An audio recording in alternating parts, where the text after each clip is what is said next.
The NES, the first console I ever owned and one of my favorite consoles of all time. Out of hundreds of titles that were released for the NES, my favorite one will always be Castlevania 3 Dracula's Curse. Released on September 1st, 1990, this Kona Miles game was the last Castlevania game for the NES. After releasing the flawed Simon's Quest, they went back to the original formula but with major improvements. But for all of you that aren't familiarized with the Castlevania games, let me give you the basics. You take control of Trevor Belmont, a vampire hunter from the legendary Belmont clan, the only humans capable of defeating the Lord of Darkness, Count Dracula, who comes back to life every 100 years to spread terror and darkness throughout Europe. Castlevania 3 is set in the year 1476, 215 years prior to the original game, 1691. Basically it is an action side-scroller similar to Ninja Gaiden or Mega Man. You have to go through a stage, fight the boss and move on to the next stage.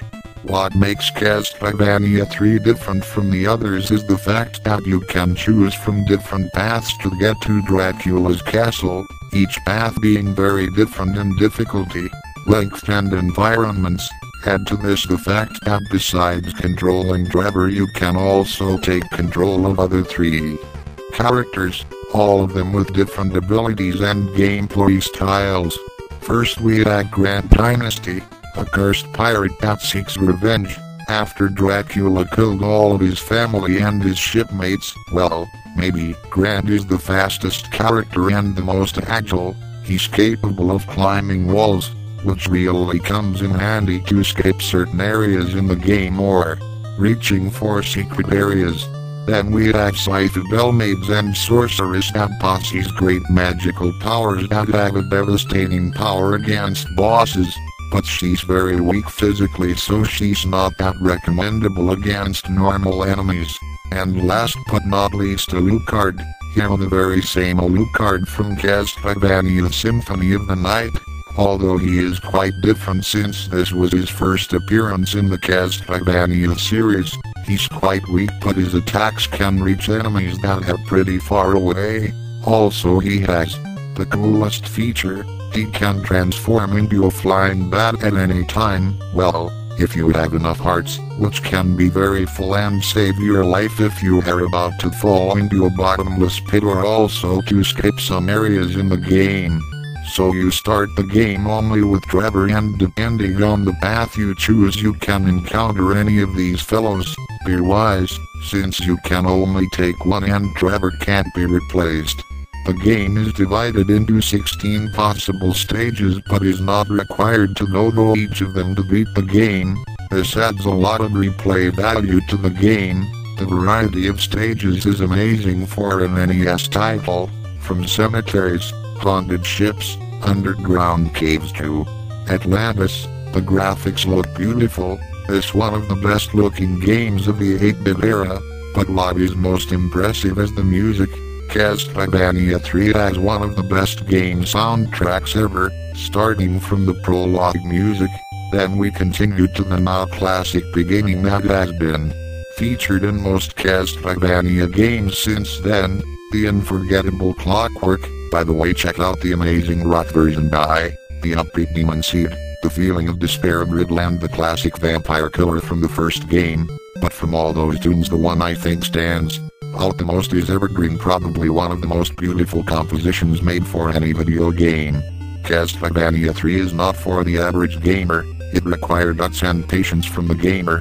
If it's your first time playing, probably after the first stage you are going to start seeing the game over screen quite often. This is one of the hardest games on the Northeast.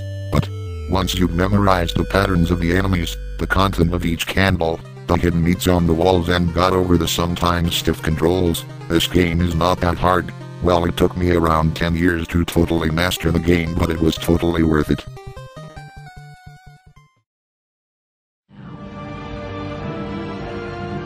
I have done questionable things.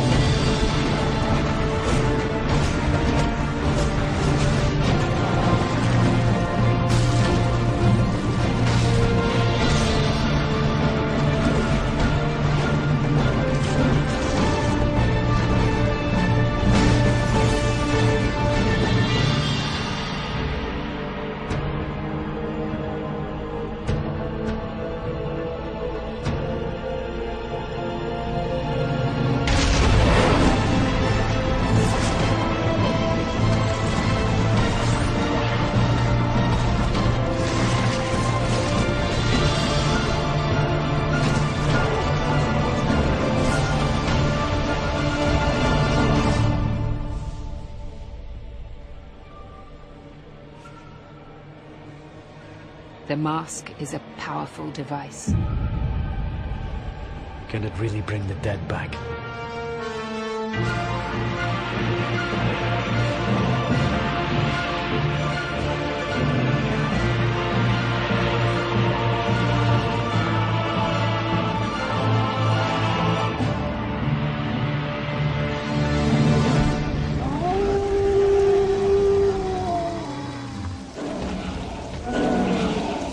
Don't you see, Gabriel? You can bring her back.